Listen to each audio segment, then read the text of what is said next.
बिस्मिल्लाहिर्रहमानिर्रहीम, अस्सलाम वालेकुम। मैं हूं आपका होस्ट डॉक्टर अबू सुफियान। आप देख रहे हैं द रियल ट्रुथ। सबसे पहले हम बात करेंगे अपने हमसाया मुल्क और अपने दोस्त चाइना के ऊपर। चाइना में एक टेनिस प्लेयर हैं जो कि वर्ल्ड नंबर 1 में नहीं है, उनका नाम है फेंग शुआई।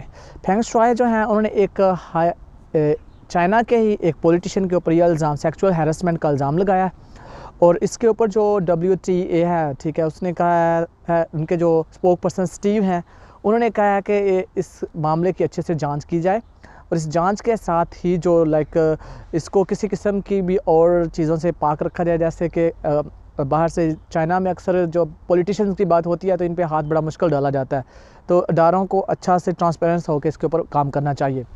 ये उनकी कही हुई बात है जो आपको साथ साथ टिक कर चला गया, यहाँ पे आप इसमें देख सकते हैं। अब बात करते हैं T20 वर्ल्ड कप की। जैसा कि आपको पता है T20 वर्ल्ड कप जो है वो ऑस्ट्रेलिया जीत चुका है। ऑस्ट्रेलिया ने तक जो है बड़े आराम से ही जो है टारगेट चेज़ कर लिया है और इनकी ये पहली T20 वर्ल्ड कप में फ़तह है। इससे पहले ये T20 वर्ल्ड कप आप आज तक नहीं देते हैं। वैसे ये दूसरे 50 वर्ल्ड अवार्ड्स वाले वर्ल्ड कप जो है ये 5 जीत चुके हैं। इस मामले में पाकिस्तान की बहुत लोगों ने तारीफ़ की क्योंकि ऑस्ट्रेलिया जो है पाकिस्तान से सेमीफाइनल जीत के आगे गया और वहाँ जाते ही इसने हरा दिया उनको बड़े आरानी के साथ। सिर्फ 2 विकेट इनकी गिरी, उन्होंने पूरा स्कोर जो है 172 चेज़ कर दिया। अब बात करते हैं इंटरनेशनली जब बात करेंगे, सबसे पहले बात करते हैं हम अपने हमसाया मुल्क भारत के ऊपर। भारत में ऐसा 2 सहाफ़ियों को गिरफ़्तार कर लिया गया। इन 2 सहाफ़ियों को इसलिए गिरफ़्तार किया गया, इन्होंने तरीपुरा जो कि जहाँ पे मुसलमानों पे जुल्म हो रहा था, इन्होंने वहाँ पे चीज़ें रिपोर्ट करने वाले दोनों सहाफ़ियों को जो है अरेस्ट कर लिया गया। इसके ऊपर बहुत ज़्यादा हल्के वहाँ पे नाराज़ हैं, बहुत ज़्यादा जो है इनकी मजम्मत की गई, लेकिन यह है कि इनको अरेस्ट कर लिया, अभी तक ये अंडर अरेस्ट ही हैं। इंडिया से एक और ख़बर यह है कि इंडियन सोल्जर एक इन्होंने पकड़ा है, बकौल इंडियंस। और सोल्जर का क्या है कि भाई ये जो था ये इन पाकिस्तान की खुफिया एजेंसियों को मालूमात दे रहा था।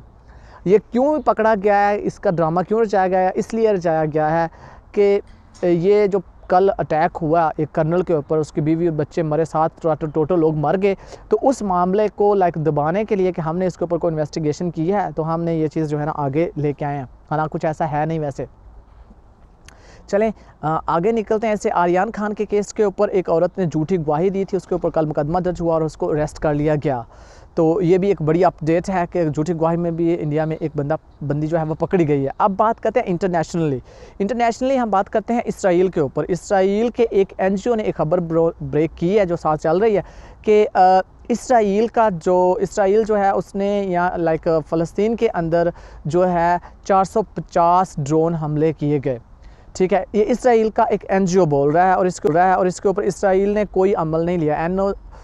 UN ने भी किसी किस्म का कोई अमल इसके ऊपर कोई वजाहत नहीं दी, ना कोई बात की है। अच्छा, ये इसराइल का NGO बात कर रहा है। अच्छा, इसके साथ इसराइल और US की एक डील हुई है साइबर सिक्योरिटी को कंट्रोल करने के बारे में। हालांकि जो US है उसने पेगासस जो कि NSO कंपनी है इसराइल की, जो डिफेंस मिनिस्ट्री इसराइल के अंदर काम करती है, उसको अपने मुल्क में बैन कर दिया है और ये अच्छी बात है।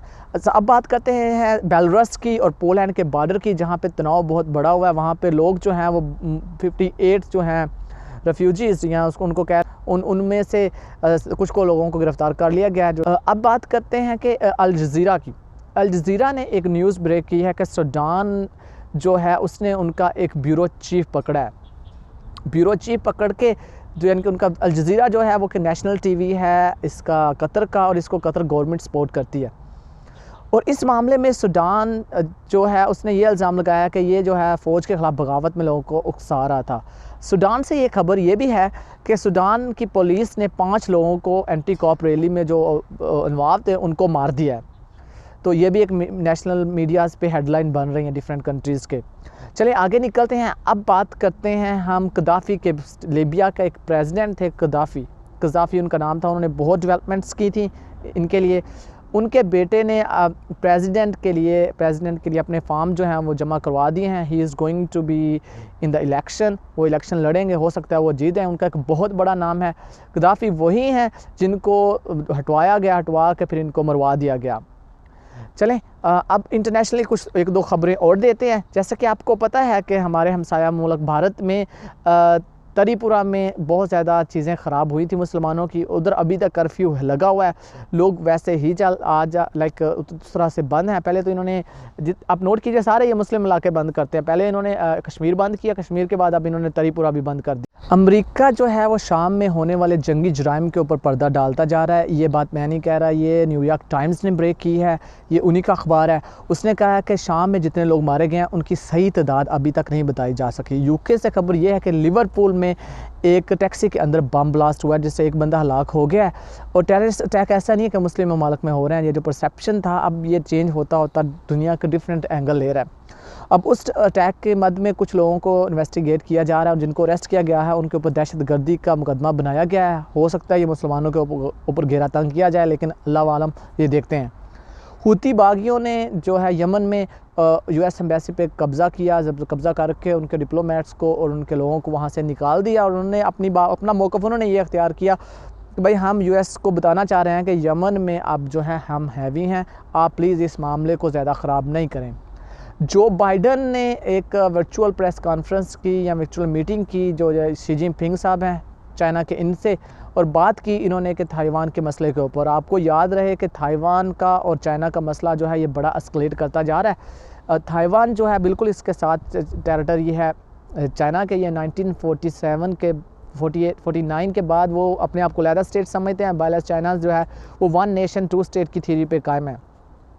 चाइना ने अमेरिका के बारे में कहा था कि अमेरिका इस परेशानी में ना रहे, हमने कभी हमला किया तो हम जितने भी पब्लिक प्लेसेस हैं ताइवान की उनको सबको उड़ा के रख देंगे, हम इनको बंद कर सकते हैं। हमारी पैरामिलिट्री फोर्सेज और हमारी मिलिट्री फोर्सेज ये सारी रेडी हैं। इस मामले में दोनों साइडों से बड़े अशद और बड़े सख्त बयान आते जा रहे हैं। आज इनकी मीटिंग हुई है, लेकिन as far as I heard के लास्ट टाइम जो थे यूएस के ट्रूप्स वो तो इधर ताइवान में मौजूद थे। तो उसके साथ जो इंडिया है उसकी एक जो S-400 इन्होंने लेना था रशिया से, उसकी डील हुई थी कि अभी उनको डिलीवरी थी, वो अभी डिलीवरी नहीं हो पा रही है। लेटेस्ट न्यूज़ आने के मुताबिक कि रशिया ने अभी कुछ टाइम मांगा है, उन्होंने कहा है कि अभी हम इसको डिले करेंगे। लेकिन अभी मज़ीद डिटेल जो है वो रशियन टीवी के मुताबिक यही है कि हम जो है इसको अभी डिले कर दें 6 माह या साल तक। पैसे वो पहले ही ले चुके हैं इंडिया से। आज के लिए इतना ही, मुझे इजाज़त दीजिए। अस्सलाम वालेकुम। प्लीज़ हमारे चैनल को सब्सक्राइब ज़रूर कीजिए। बड़ी मुश्किल से, बड़ी मेहनत से हम आपके सामने कुछ वीडियोस लेके आते हैं, तो अगर आप हमें सब्सक्राइब नहीं करेंगे, वीडियोस देखेंगे नहीं, तो definitely it will not boost us. So we are doing our best, please you play your part. Thank you so much. You are part of us, you are part of our family. जितने लोग ज़्यादा होंगे हमारे साथ उतनी ज़्यादा अच्छी चीज़ें हम सामने लाने की कोशिश करेंगे। आप रिकमेंडेशन दें, बात करें हमसे। That's all for now.